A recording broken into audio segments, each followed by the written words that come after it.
kun nyt se kato venyy, ne lihakset venyy siihen.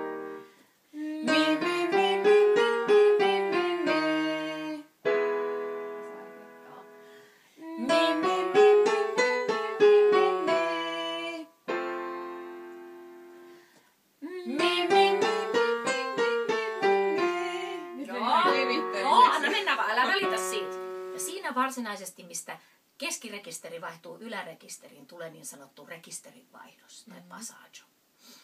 Ja sen kuulee sitä ennen. Niin kauan kun ollaan alarekisterillä ja siinä keskirekisterin alussa, niin ääni soi tässä ihan edessä.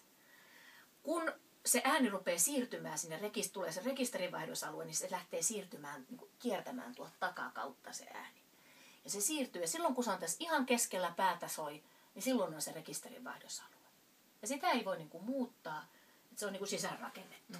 Okay. Ja se määrää sen, mitä fakkia laulaa. Eli onko alto, mezzo vai soprano.